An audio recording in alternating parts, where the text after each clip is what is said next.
하나님의 말씀 골로새서 3장 15절에서 17절의 말씀을 봉독해 드리겠습니다. 그리스도의 평화가 여러분의 마음을 지배하게 하십시오. 이 평화를 누리도록 여러분은 부르심을 받아 한 몸이 되었습니다. 또 여러분은 감사하는 사람이 되십시오. 그리스도의 말씀이 여러분 가운데 풍성히 살아있게 하십시오. 온갖 지혜로 서로 가르치고 권고하십시오. 감사한 마음으로 시와 찬미와 신령한 노래로 여러분의 하나님께 마음을 다하여 찬양하십시오. 그리고 말이든 행동이든 무엇을 하든지 모든 것을 주 예수의 이름으로 하고 그분에게서 힘을 얻어서 하나님 아버지께 감사를 드리십시오. 아멘. 우리에게 주시는 하나님의 말씀입니다.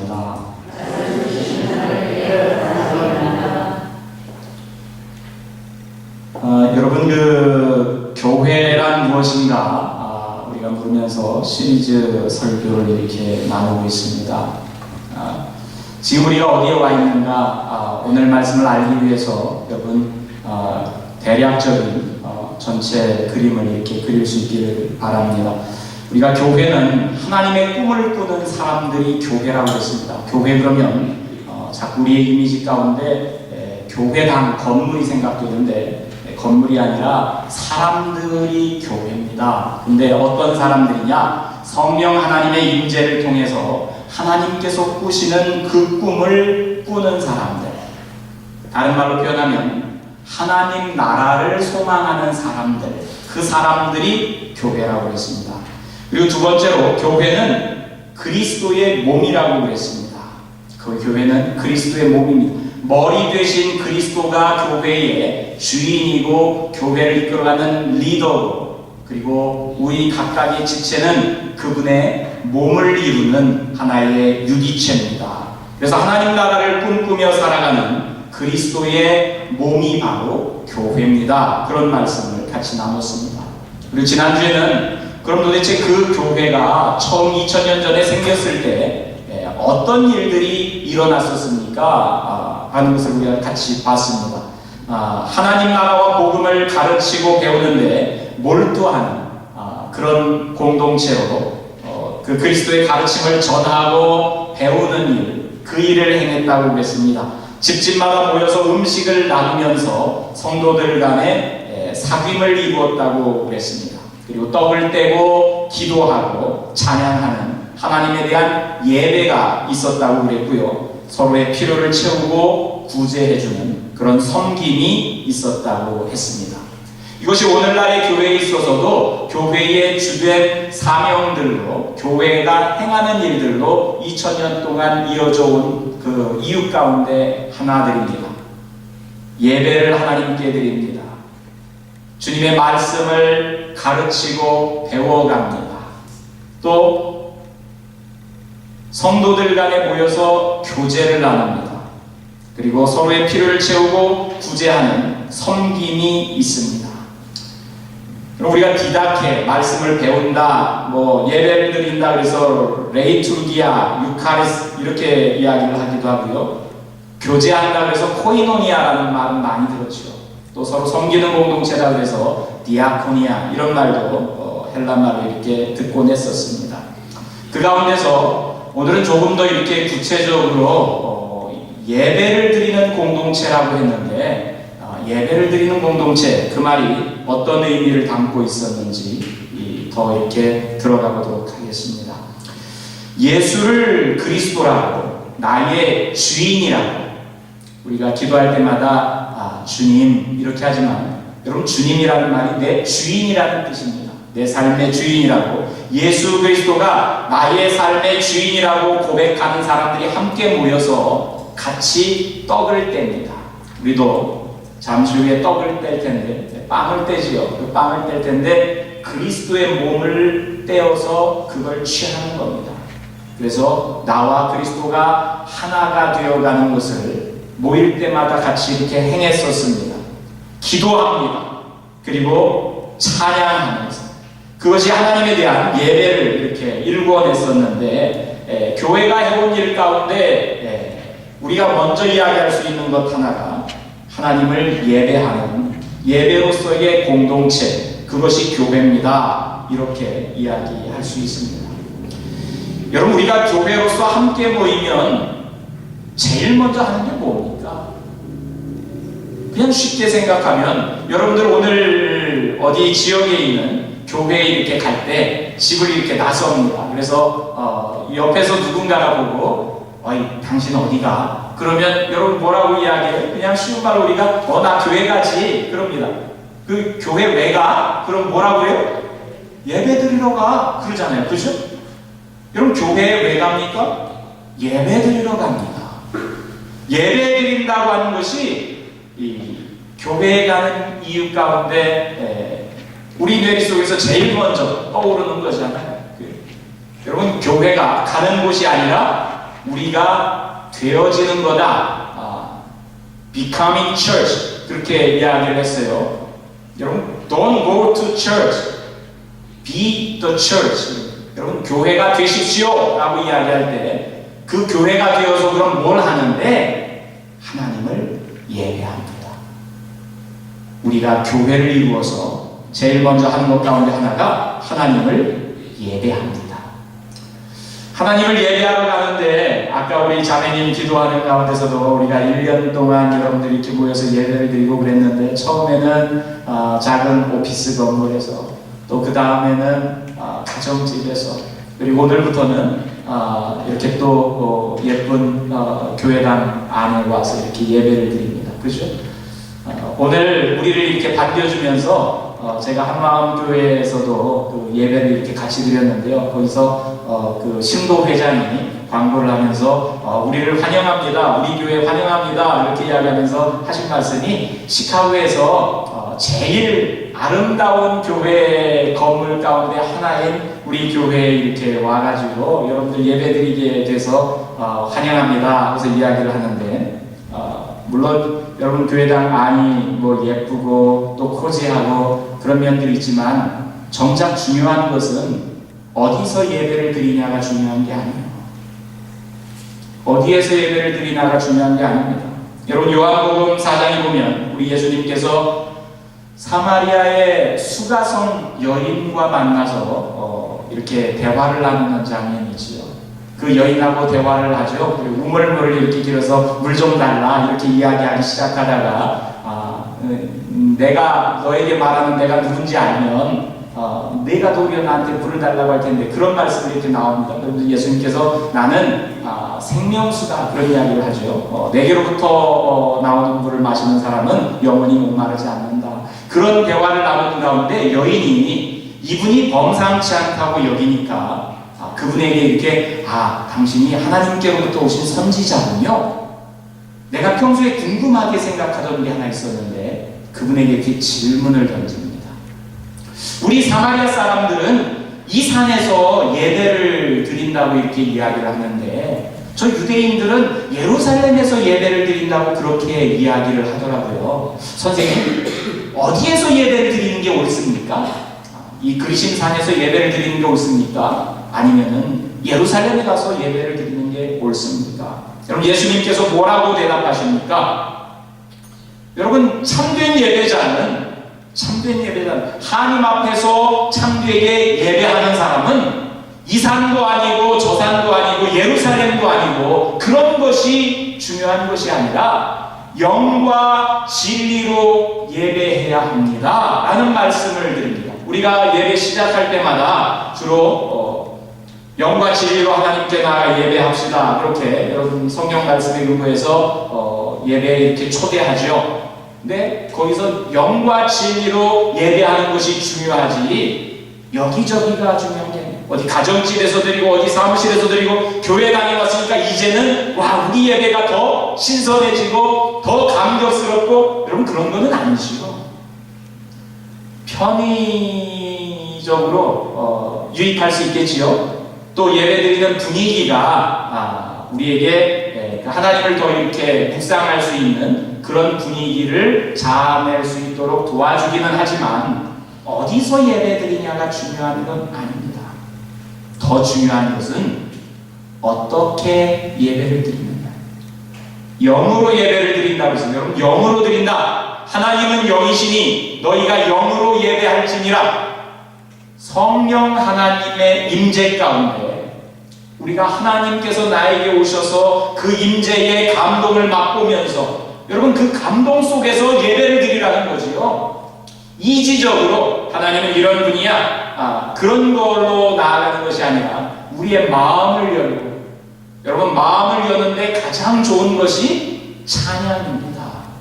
그래서 설교 말씀을 하나님께로부터 이렇게 듣기 전에 우리가 마음을 열어서 하나님 앞에 여러분 온 마음 다해 찬양합니다. 여러분 찬양하는데 머뭇거리지 말고 이거 내가 잘 모르는 찬양인데, 여러분 찬양을 알고 모르는 게 중요한 게 아니라 우리가 가사도 이렇게 보여주잖아요. 또 앞에서 그 베테랑 인도자가 이렇게 인도도 하잖아요. 그 가운데서 여러분들 마음을 열고 거기서 울려나오는 그 하나님을 찬양하는 멜로디 가운데 내 마음도 실어서 예배합니다. 여러분 찬양합니다. 주님 날 다스리옵소서. 여러분 그 고백이 자아내어서 그것이 우리 입술로 표현되어서 나오는 거지. 그냥 여러분 일어서서 멀뚱멀뚱 여러분 그런 건 아니죠. 점점 우리가 나아져가고 있는 모습들을 이렇게 보여주고 있는데, 여러분 우리의 마음을 여는데 가장 좋은 게 찬양이에요. 찬양하는 가운데 하나님의 영이 우리 가운데 이렇게 임재하십니다. 그때 우리가 영으로 하나님께 예배드릴 수 있어요.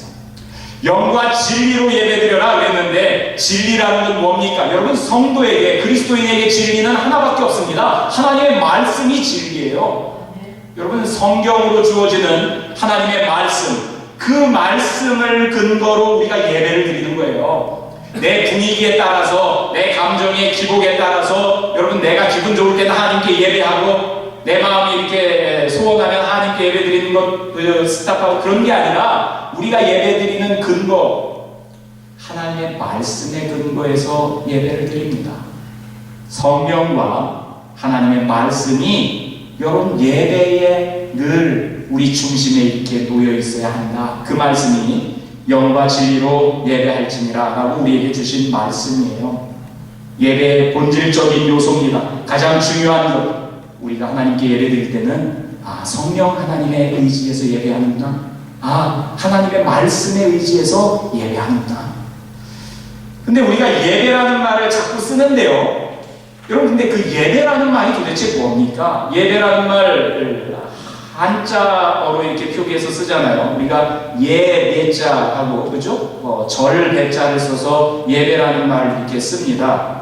그 말 그대로 그 말을 거꾸로 하면 여러분 배례지요. 배례. 그죠? 배례라는 말은 뭐예요? 절하는 게 배례입니다. 그죠? 여러분 우리 이 한국 사람들 절하는데 익숙하잖아요. 새해 되면은 이렇게 어른들에게 세배도 하고, 그게 배례지요. 배례입니다. 예전에 제사 지낼 때 또 이렇게 제사 지낼 때도 절을 하죠. 그게 배례입니다. 다. 그 말을 이렇게 순서만 바꾸는 것이 예배지요. 국어사전에 이렇게 나옵니다. 초월적 존재 앞에 경배하는 의식입니다. 이렇게 나와요. 초월적인 존재라고 그러니까 우리에게 있어서는 하나님이죠. 하나님 앞에 경배는 뭐예요? 두려운 마음을 가지고 절하는 그런 뜻이죠. 그 한자말 그대로 하면은 그런 예식이 예배입니다. 여러분 우리가 누군가에게 절을 한다. 우리 교회는 예배하는 가운데 별로 이렇게 절하는 게 없지요. 그죠? 그런데 저도 이렇게 처음 경험해 봅니다만은 오늘 오전에 우리 한마음 성공회 교회에 와서 같이 이렇게 예배를 드리는데 보니까요, 절을 많이 하더라고요. 실제로 절을 합니다. 아니 이렇게 무릎 꿇고 절하는 한국식의 절이 아니라 이렇게 고개를 숙여가면서 절을 하는데, 성찬 예식을 집행할 때 빵을 들고서도 그 빵에 대해서 이렇게 절을 하고요. 잔을 들고서도 이게 그리스도의 피입니다. 그러면서도 거기에다 이렇게 절을 합니다.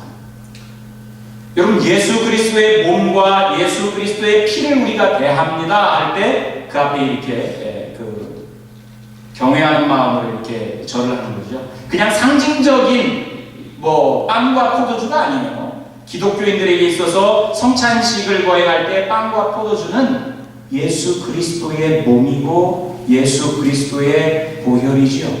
그걸 대할 때 절을 하더라고요. 성찬을 받으러 나온 사람들도 성찬을 받기 전에 예수 그리스도의 몸과 보혈 앞에서 이렇게 엎드려서 경배를 하고 그런 모습, 그게 예배입니다. 글자 그대로 이렇게 표현을 하면 그죠? 예식인데 절을 하는 초월적인 존재 앞에 우리가 경외하는 마음으로 예식을 갖추는 그런 예배라고 그러는데, 영어로는 여러분 worship 그러죠. 그 worship이라는 말이 우리가 뭘 같이 이렇게 이야기할 때 worth라고 하는 말에서 이렇게 나온 말이라고 해요. 그러니까 나에게 있어서 가장 가치 있는 존재를 향하여 드리는 예식이 예배예요. 영어적인 표현을 이렇게 쫓아가면은 그죠? 가장 가치 있는 존재를 향해서 내가 마음을 들여서 표하는 그런 예식, 최고의 가치로 여기는 것. 여러분, 예배의 대상이 있죠. 누구를 그럼 당신은 최고의 가치로 여기면서 그 최고의 가치 앞에 고개를 숙이고 예를 표하는가? 무엇을 예배하는가? 내 삶 속에서 내가 어디에 최고의 가치를 두는가? 그 말입니다. 하나님을 예배합니다 라는 말은 내 삶 속에서 하나님이 내 삶의 최고의 가치입니다, 이런 말이에요. 여러분, 이 자리에 하나님께 예배드리기 위하여 모였습니다 그럴 때는 하나님이 나에게 있어서 내 삶의 최우선하는 가치입니다. 그것을 내가 와서 하나님 앞에 고백하고 하나님을 나의 최고의 가치로 표현하는 그 가운데 우리가 동참하고 있는 거예요. 여러분, 이게 굉장히 중요한 거죠. 그러니까 예배에 와서 사실은 내 삶에 있어서 최고로 치는 그런 가치 앞에 내가 서는 것, 그런 가치 앞에 그분의 말씀을 듣는 것, 그분께 내 마음을 드리는 것, 그런 요소들이 이렇게 복합되어서 우리의 예배를 이루는데, 하나님이 아닌 대상을 내 삶 속에서 최고의 가치로 여긴다. 그럼 그건 뭐예요? 그게 우상이죠. 하나님이 아닌데 나는 하나님이 아닌 것을 내 삶에서 최고의 가치로 여겨. 그럼 그게 우상인 거예요. 여러분, 우리는 우상 그러면은 뭐 이렇게 무슨 나무로 뭐 어떤 형상을 깎아놨다든가 뭐 그런 것을 보면서 저게 우상이야, 그렇게 이야기하죠. 뭐 어디 시골 마을 같은 나무에다가 뭐 이렇게 달아내놓고 새끼줄 이렇게 금줄 쳐놓고 그러면 저 우상을 숭배하는 사람들 그러지만, 그런 게 우상의 본질적인 요소가 아니라 하나님이 아닌데 나의 최고의 가치가 되어서 나를 다스리고 지배하는 게 있다면 성경은 그것을 우상이라고 부릅니다. 여러분, 예수님께서 우리에게 있어서 가짜 하나님, 우리에게 가장 위협할 수 있는 최고의 우상이 되는 것으로 돈을 얘기합니다. 맘몬. 그렇죠? 오늘날 살아가면서 많은 사람들이 최고의 가치를 돈으로 이렇게 생각하는 경우가 있잖아요. 돈 때문에 사람을 상하게도 하고 사람을 죽이기도 하고 다른 사람을 속이기도 하고 돈 때문에 형제간의 관계가 깨어지기도 하고. 여러분, 하나님이 아닌 것을, 하나의 피조물에 불과한 것들을 우리 삶의 최고의 가치로 이렇게 놓을 때 그게 그릇된 것을 예배하는 거죠. 그릇된 것을 예배하는 겁니다. 예배는 하나님이 최고의 가치가 됩니다. 자, 우리가 최고의 가치다, 절을 한다, 이렇게 표현하면은 이게 굉장히 우리 일상생활하고는 조금 동떨어져 있는 것 같이 그렇게 느껴집니다. 그래서 최고의 가치 그러면 우리가 그런 말 잘 안 쓰잖아요. 물론 이게 나에게 가치 있는 존재야 뭐 이렇게 이야기하긴 하지만 뭘 두고서 최고의 가치야 이런 말 잘 안 씁니다. 그러면 예배라는 말을 우리의 일상적인 표현 가운데서 조금 더 친숙하고 와닿는 말로 표현한다면 어떻게 할 수 있을까? 성경에 이런 표현이 있습니다. 이사야서 25장 9절 말씀인데요. 이사야서지가 이렇게 이야기를 합니다. 그날이 오면 사람들은 이런 말을 할 것이다. 바로 이분이 우리의 하나님이시다. 우리가 하나님을 의지하였으니 하나님께서 우리를 구원하신다. 바로 이분이 주님이시다. 우리가 주님을 의지한다. 우리를 구원하여 주셨으니 기뻐하며 즐거워하자. 여러분, 예배라는 표현을 조금 더 우리에게 친숙한 말로 바꾼다면 기뻐하고 즐거워하는 겁니다. 하나님께서 우리를 구원해 주셨으니까 우리가 하나님을 기뻐하고 우리가 하나님을 즐거워하자. 이사야 선지자는 그렇게 이야기를 합니다.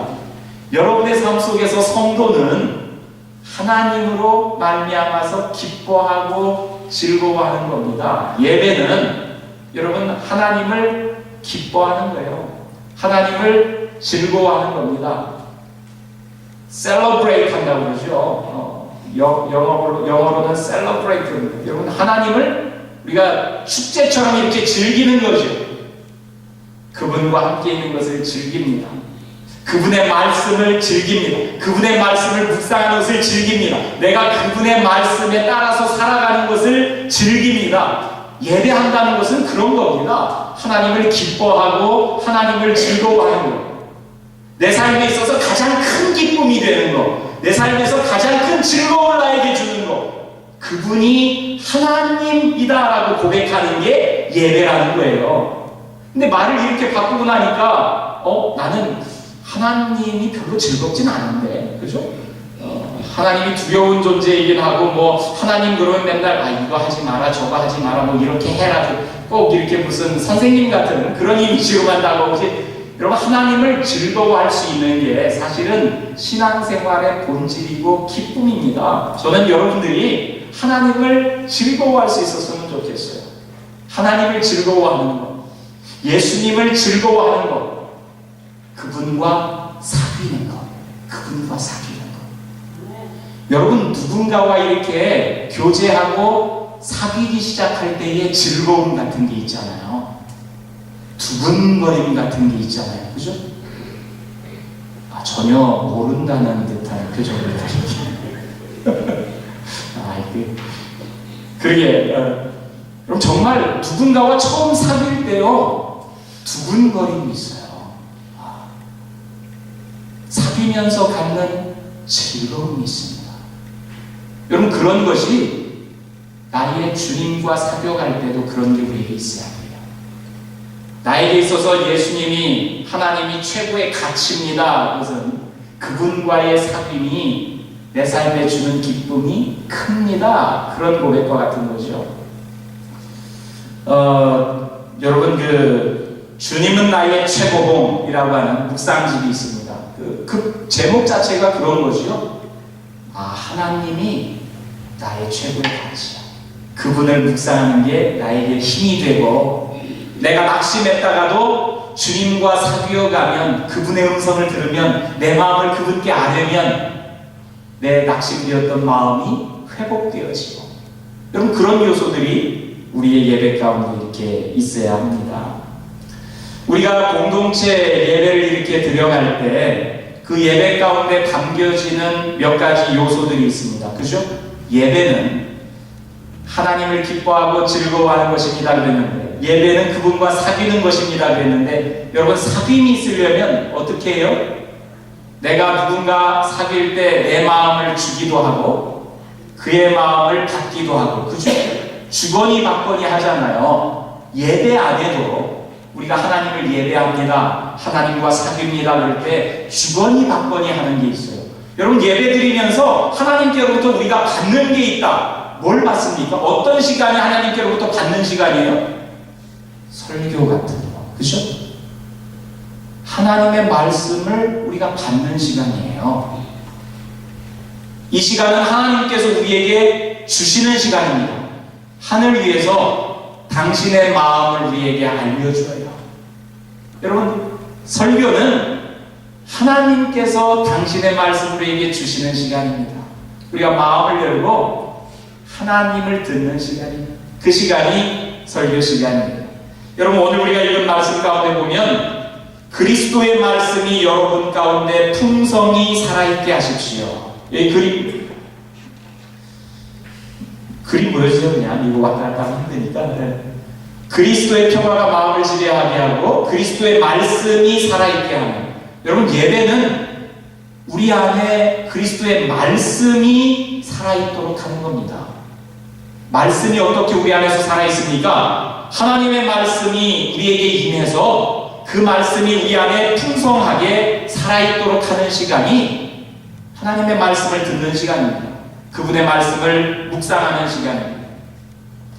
여러분, 바울 사도가 골로새 교회 이 편지를 쓰면서 이 구절 바로 앞에 예배의 모습들을 이 구절이 담고 있는데요. 그리스도의 말씀이 여러분들에게 살아있도록 해라. 예배의 말씀을 듣는 시간인데, 근데 이 말씀을 어떻게 표현을 하냐면 그 앞부분에 이런 이야기를 합니다. 여러분이 그리스도와 함께 살려주심을 받았으면 이제부터는 위의 것들을 추구하십시오.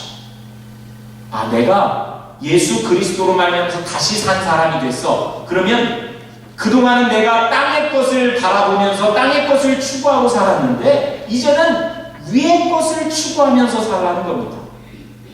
우리가 위의 것을 추구할 수 있도록 우리의 마음을 이끌어주시는 하나님의 말씀을 받는 것이 예배 가운데 있어요.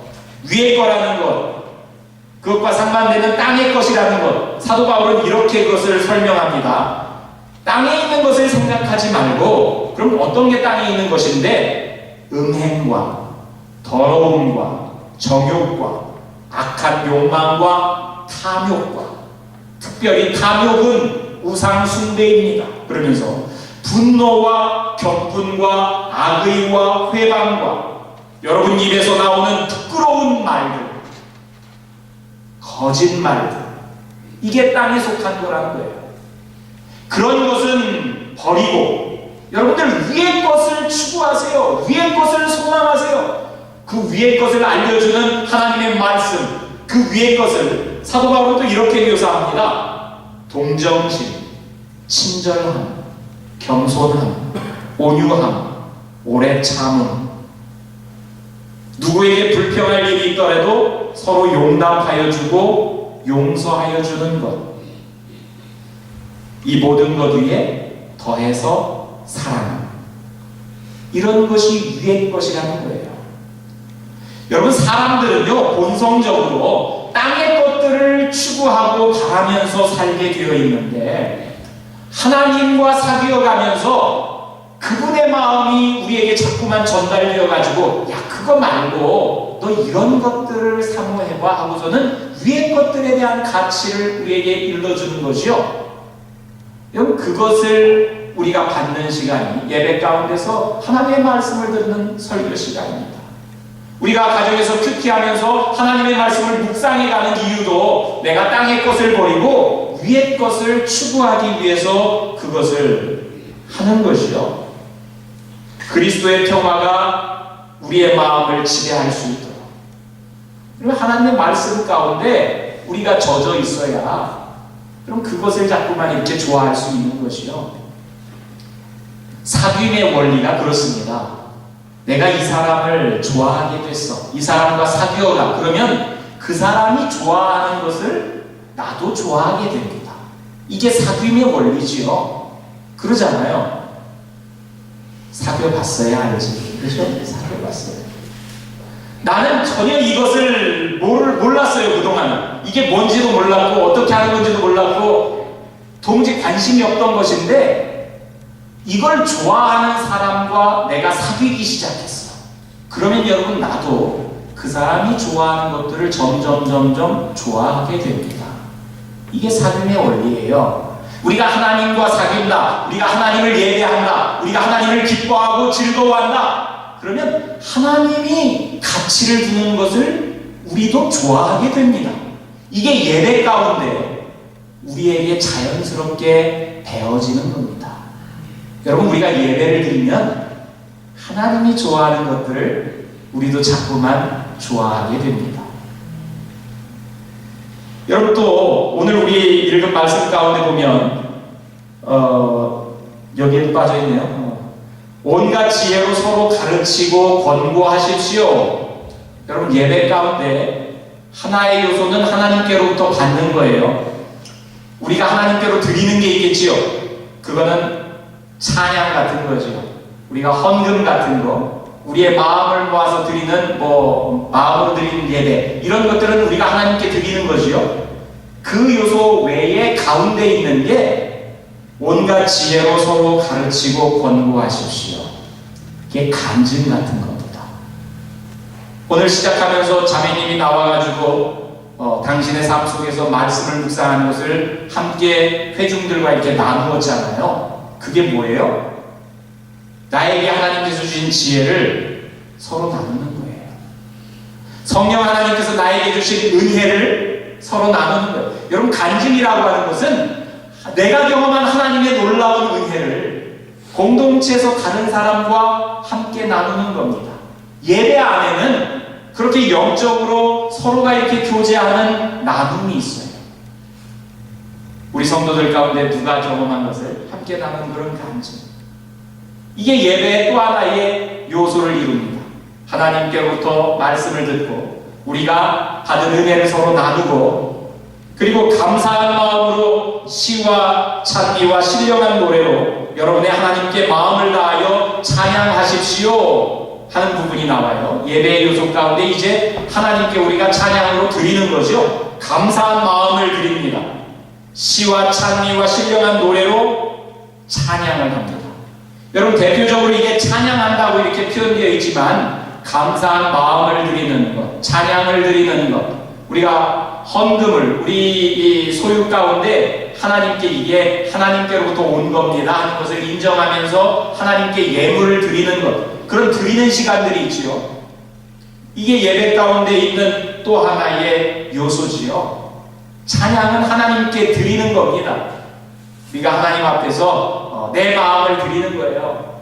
내 기쁨을 드리는 겁니다.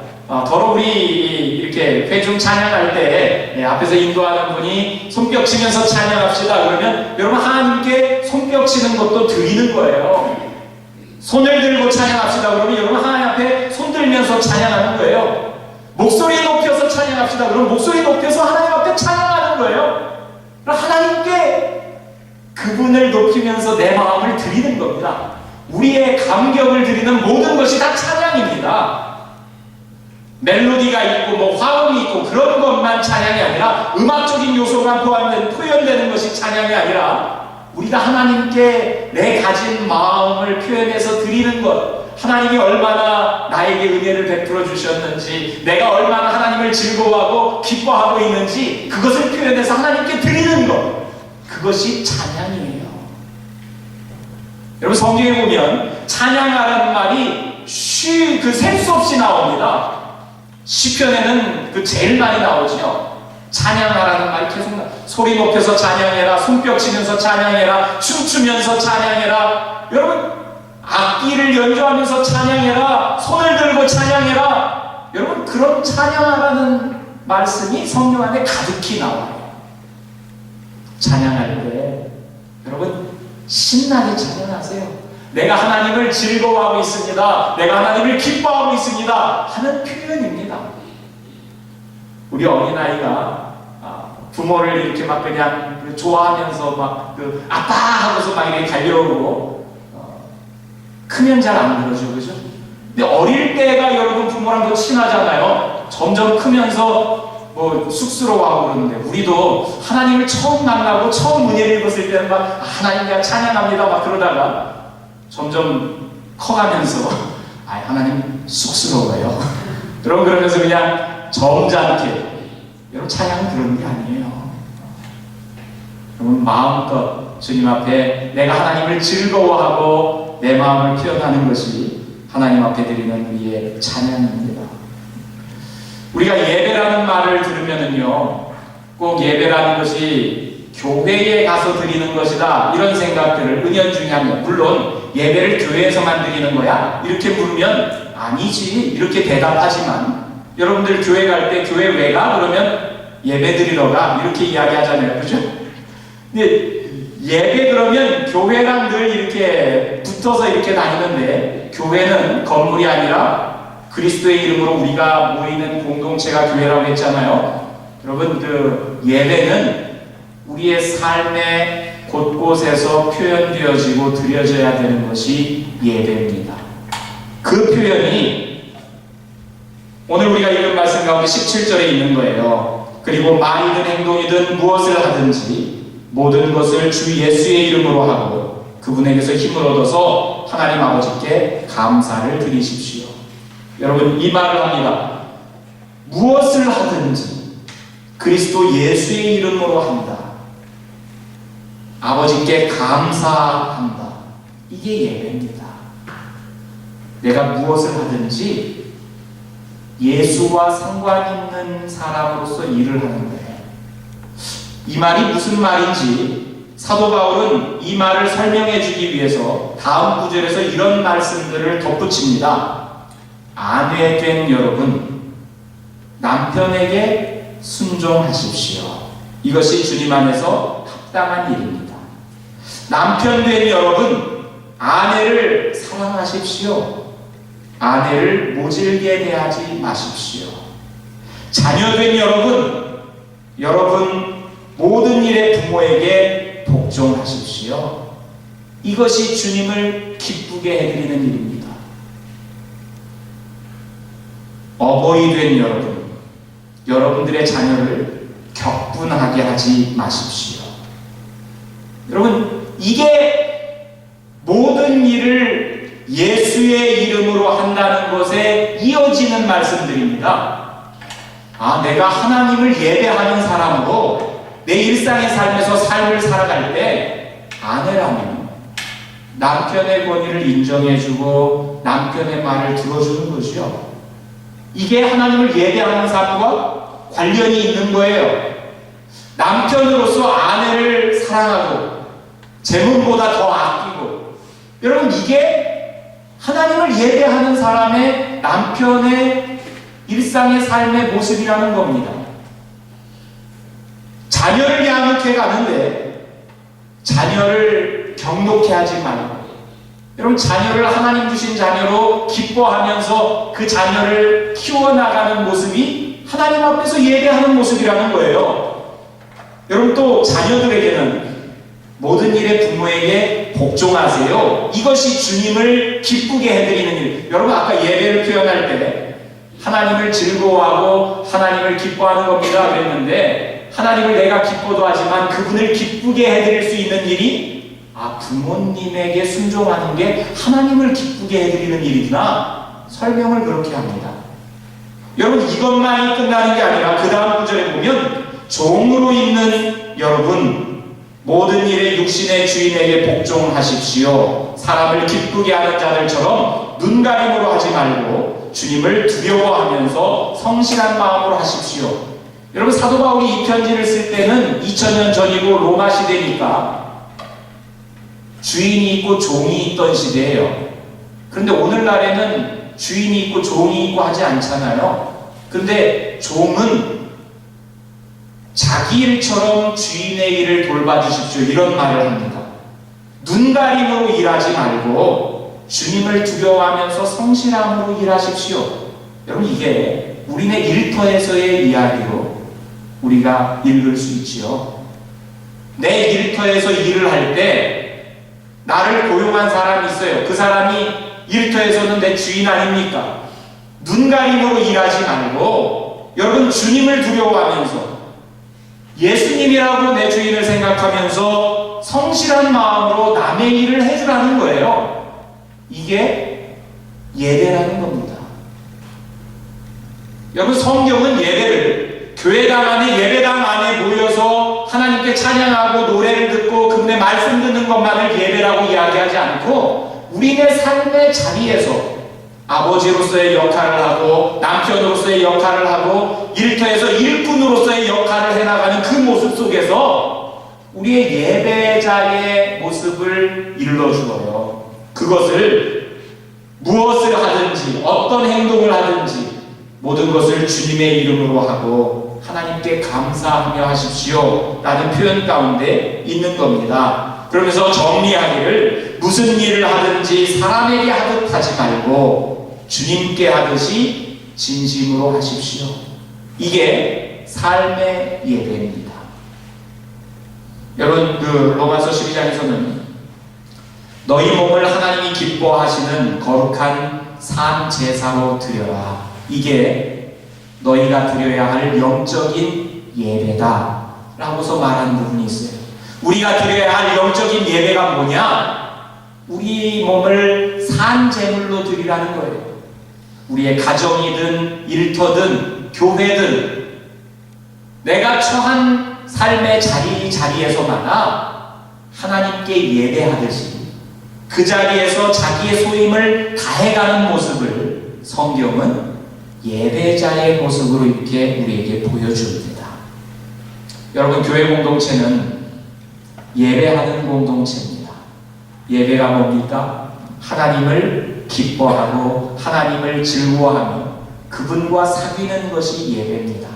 근데 더 나아가서 그분과의 사귐이라고 하는 것은 예배당 안에서만 이루어지는 것이 아니라 내 삶의 자리에서 아버지의 역할을 다할 때, 어머니의 역할을 다할 때, 아내의 역할을 다하고 남편의 역할을 다할 때, 우리 일터에서 내 일에 대한 소임을 다할 때도 하나님께 우리를 산제물로 드리면서 어느 자리에 있든지 예수 그리스도를 사람들을 만날 때마다 그를 대하는 것이 주님을 대하듯이 행하는 모든 행위가 다 예배라고 성경은 가르칩니다.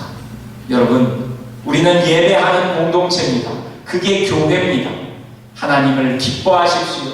여러분의 가정에서도 하나님을 기뻐하시고 만나는 사람 안에 있는 그 하나님의 임재를 기뻐하시고 그러한 것을 일터건 가정이건 풍성하게 누리는 저와 여러분들 되시기를 주님의 이름으로 축원합니다. 하나님 감사합니다. 교회 공동체는 예배하는 공동체라고 우리 주님 말씀해 줍니다. 하나님을 기뻐하는 하나님과의 사귐이 있는 공동체라고 말씀해 줍니다.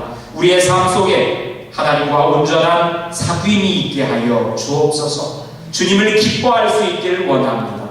주께서 그리 인도하여 주옵소서. 감사드리며 예수님 이름으로 기도드립니다. 아멘.